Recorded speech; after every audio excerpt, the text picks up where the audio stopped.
Salut les esprits curieux! Bienvenue dans ce voyage intellectuel.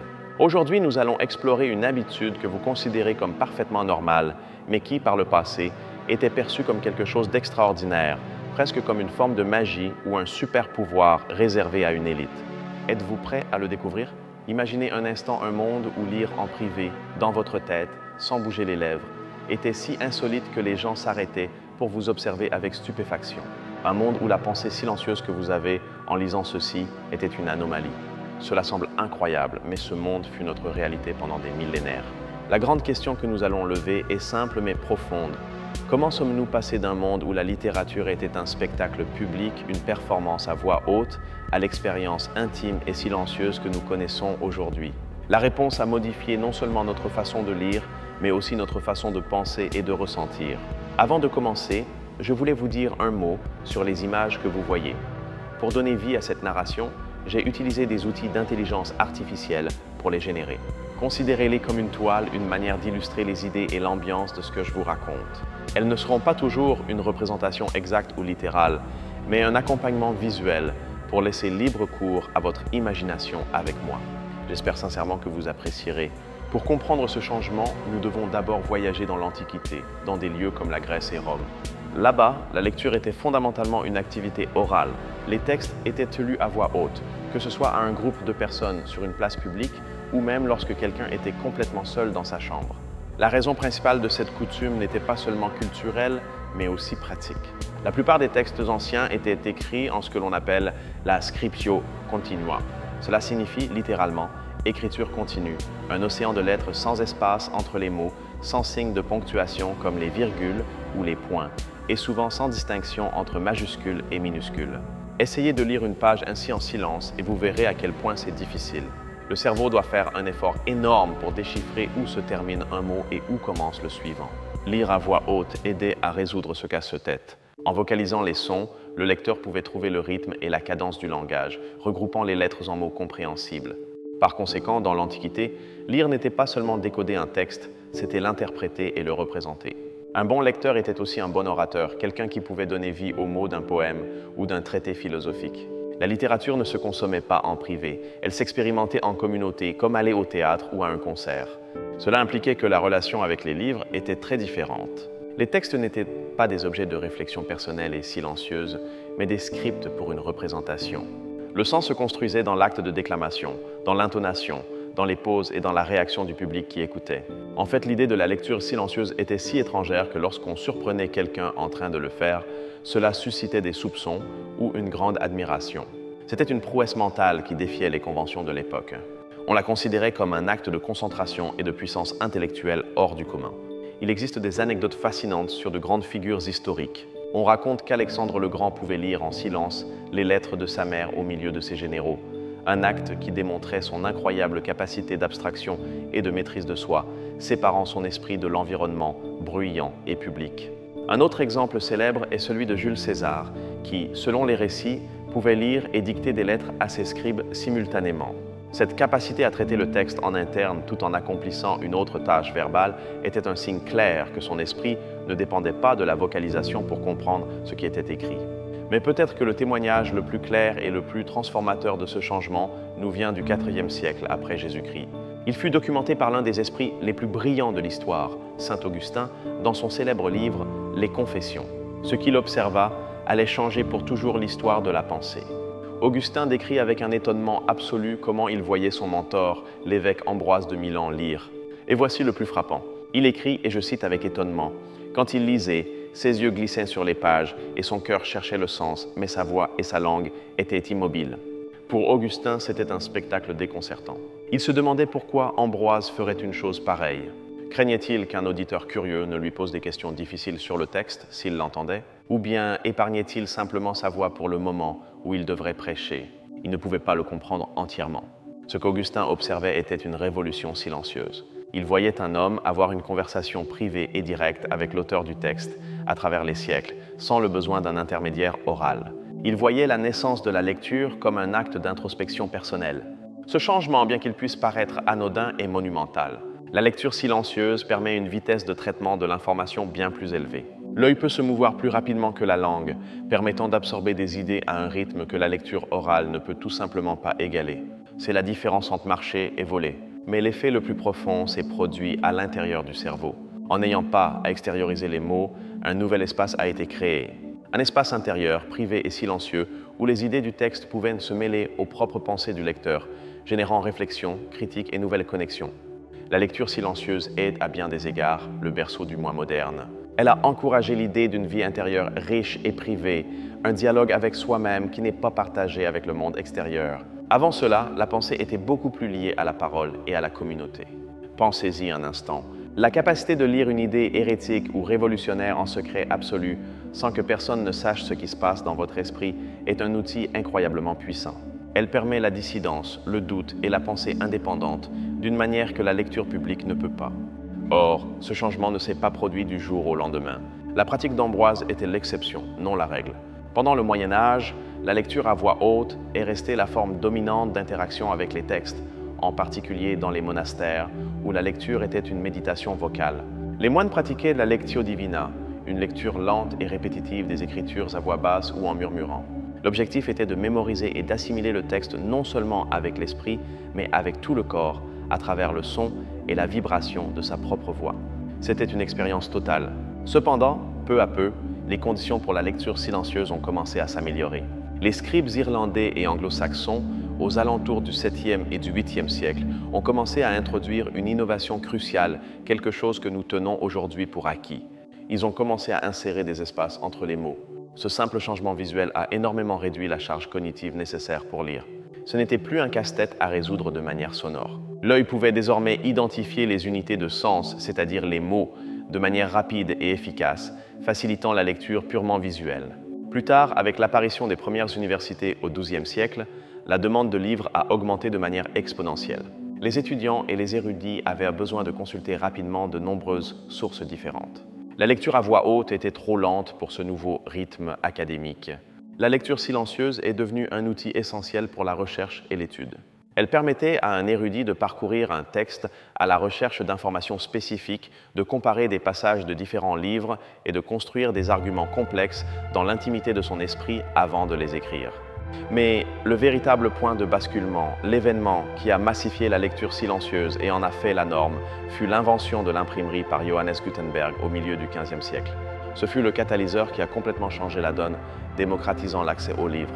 L'imprimerie a rendu les livres moins chers, plus accessibles et, surtout, plus standardisés. La typographie claire, la ponctuation cohérente et les espaces entre les mots sont devenus la norme. Les textes ont été conçus pour être lus avec les yeux et non avec les oreilles. Ce fut une révolution dans la conception. Avec l'explosion des livres disponibles, une nouvelle classe de lecteurs est apparue. Ce n'étaient plus seulement des moines ou des érudits universitaires. La bourgeoisie, les marchands et, finalement, les gens ordinaires ont commencé à lire par plaisir, pour s'informer et pour leur édification personnelle, la plupart du temps dans l'intimité de leur foyer. Ce nouveau lecteur silencieux a développé une relation intime et personnelle avec la littérature. Le livre est devenu un portail vers d'autres mondes, un confident silencieux, un maître privé. L'expérience de se plonger dans un roman, perdant la notion du temps et de l'espace, est née à cette époque. Ainsi comme nous le voyons, la lecture silencieuse n'est pas une compétence innée de l'être humain. C'est une invention culturelle, une technologie mentale que nous avons développée au cours de nombreux siècles. C'est un super pouvoir qui a nécessité des changements, tant dans la manière dont nous écrivions que dans la façon dont notre cerveau traitait le langage. Voyons pourquoi cela est si pertinent aujourd'hui. Nous vivons à une époque de surcharge d'informations. Nous lisons constamment sur nos téléphones, tablettes et ordinateurs. La capacité de traiter le texte de manière rapide et silencieuse, qui a tant étonné saint Augustin, est désormais la base de notre société de la connaissance. Chaque fois que vous lisez un email, un article de presse ou un message texte, vous utilisez cette technologie mentale perfectionnée au fil de l'histoire. Vous participez à une conversation silencieuse, absorbant des idées et vous connectant à d'autres esprits sans émettre un seul son. Cependant, cette évolution a également eu un coût. La dimension communautaire et auditive de la littérature est passée au second plan. Nous avons gagné en intimité et en vitesse, mais nous avons peut-être perdu quelque chose de l'expérience partagée, de la magie d'écouter une histoire bien racontée en groupe. Les livres audio et les podcasts, si populaires aujourd'hui, peuvent être considérés comme un retour à cette ancienne tradition orale. Une redécouverte du plaisir de se faire lire, de fermer les yeux et de laisser la voix d'une autre personne construire des mondes dans notre imagination. C'est un cycle qui revient à ses origines. La prochaine fois que vous prendrez un livre et que vous vous plongerez dans ces pages en silence complet, arrêtez-vous un instant. Pensez à l'incroyable voyage historique qui a rendu ce moment possible. Ce n'est pas un acte anodin, c'est l'aboutissement de l'une des révolutions les plus importantes de la cognition humaine. Vous utilisez un super pouvoir qui vous connecte directement aux esprits de personnes ayant vécu il y a des siècles. Vous exercez une forme de liberté de pensée qui fut en son temps une rareté. Vous créez un univers privé au sein de votre propre esprit, quelque chose qui, à un ancien Romain, aurait semblé de la pure sorcellerie. En résumé, la lecture n'a pas toujours été telle que nous la connaissons. Elle est passée d'un acte public, sonore et communautaire, limité par des textes difficiles à déchiffrer, à une expérience privée, silencieuse et rapide. Ce changement a été rendu possible grâce à des innovations comme les espaces entre les mots et l'imprimerie. Cette transformation n'a pas seulement changé la littérature, elle a changé la science, la philosophie, la religion et la politique. Elle a permis la réflexion profonde, la critique secrète et la dissémination rapide de nouvelles idées. En définitive, le super pouvoir de lire en silence a aidé à façonner le monde moderne tel que nous le connaissons. Ainsi, l'histoire de la lecture silencieuse est l'histoire de l'invention de l'intimité de l'esprit. C'est un rappel que les outils que nous utilisons pour penser, même ceux qui semblent les plus naturels, ont une histoire et ont activement façonné qui nous sommes et ce que nous sommes devenus. La lecture dans l'Antiquité était en essence un acte de mémoire et de performance. Les grands orateurs ne lisaient pas seulement, mais interprétèrent le texte pour un auditoire qui, en majorité, ne savait pas lire. Le livre était un script pour l'événement social, non un objet de consommation individuelle. Pensons à l'éducation. Un étudiant romain ne s'asseyait pas pour lire en silence. Il écoutait le maître lire et commenter les textes. L'apprentissage était un dialogue constant, une transmission orale du savoir où le son des mots était fondamental pour leur compréhension et leur mémorisation. L'absence de ponctuation obligeait également à une lecture plus lente et délibérée. Le lecteur devait ressentir la structure de la phrase à travers sa propre vocalisation. Chaque lecture était en quelque sorte une nouvelle édition du texte, car le lecteur décidait des pauses et de l'emphase interprétant l'intention de l'auteur. Lorsque la lecture silencieuse a commencé à se répandre, certains penseurs de l'époque l'ont même vue avec méfiance. Ils craignaient que la dimension sociale du savoir ne se perde et que les gens ne s'isolent dans leur propre monde d'idées sans le bénéfice du débat et de la correction communautaire. L'acte d'Ambroise, par conséquent, n'était pas seulement efficace, il était subversif. Il a revendiqué l'autorité interprétative pour l'individu. Il n'avait plus besoin de la validation d'un auditoire pour comprendre le texte.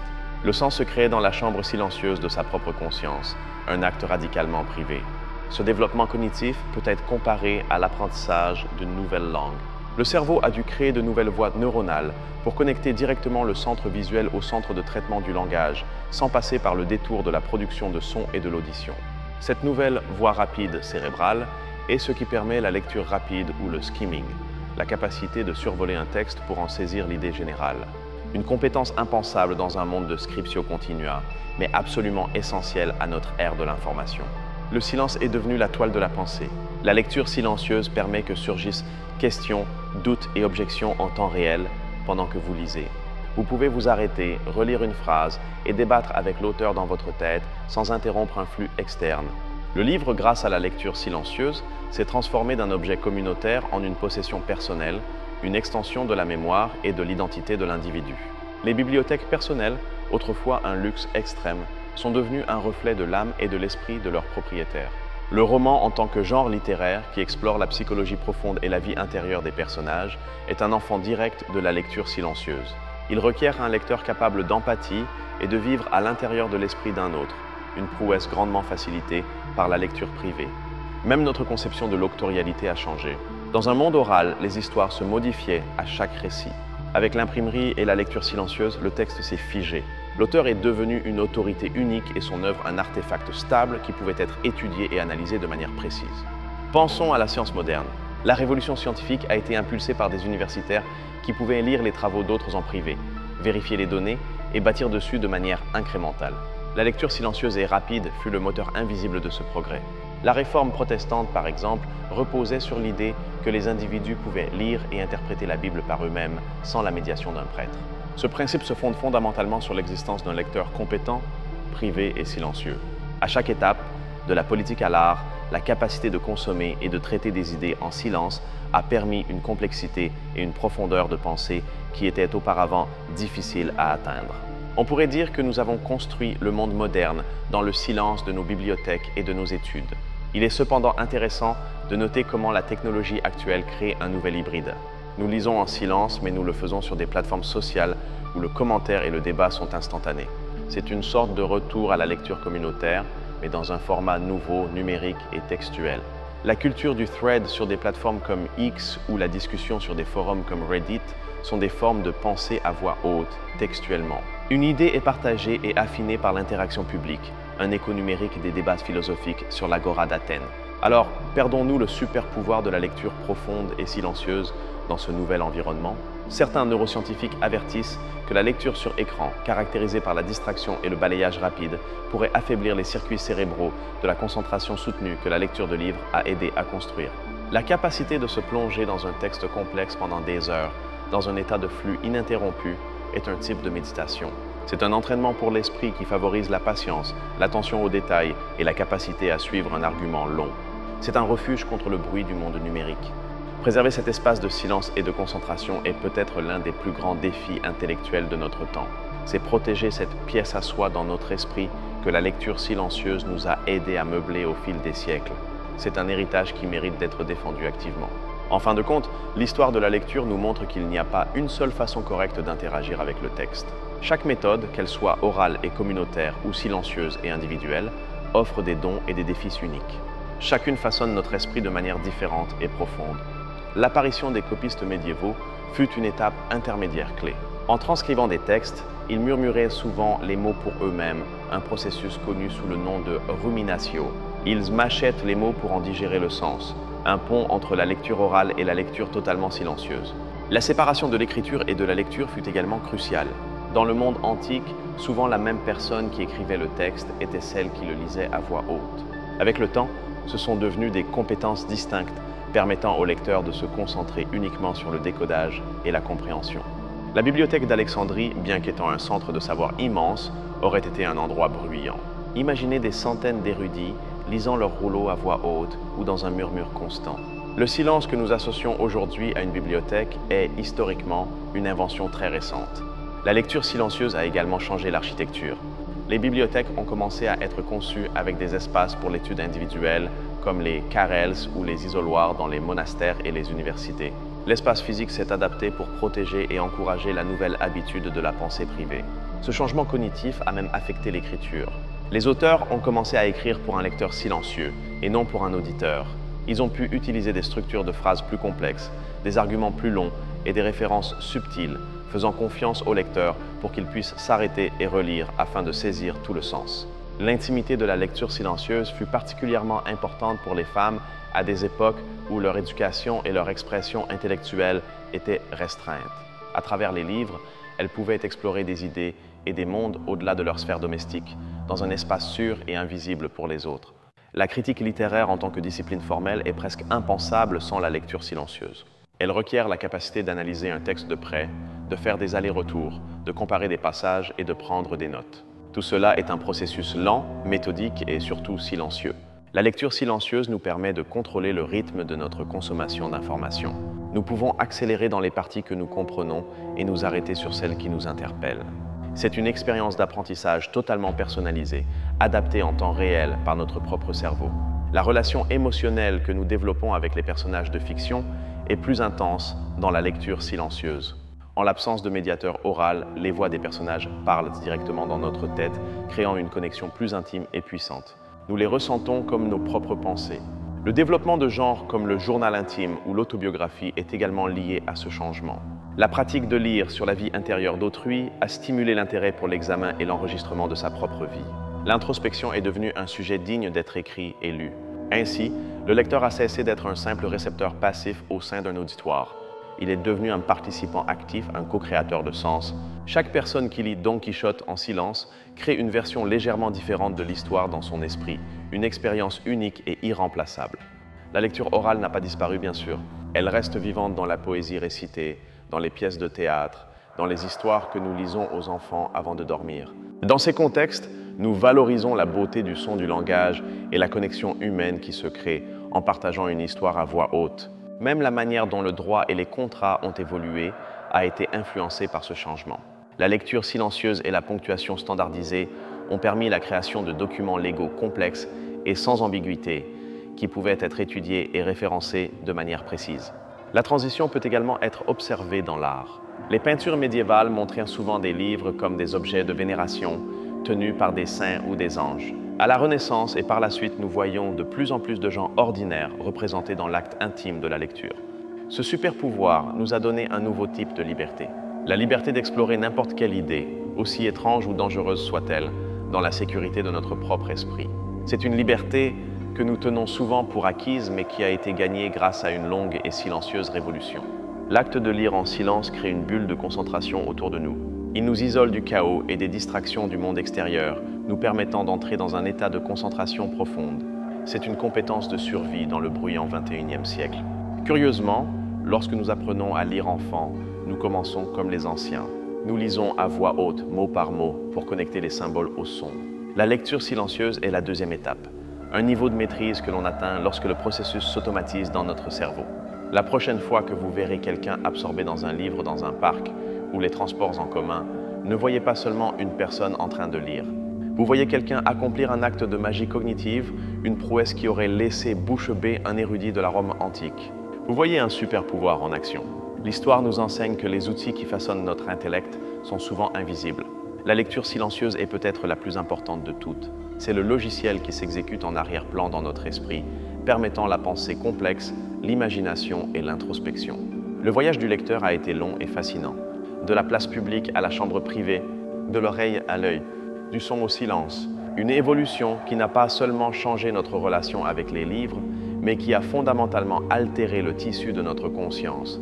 Nous pouvons donc voir que quelque chose d'aussi simple que lire en silence est en réalité une réalisation culturelle et cognitive de proportions gigantesques. C'est une compétence qui a requis des changements technologiques, sociaux et neuronaux et qui, à son tour, a déclenché de nouvelles façons de penser, de sentir et de nous organiser en tant que société.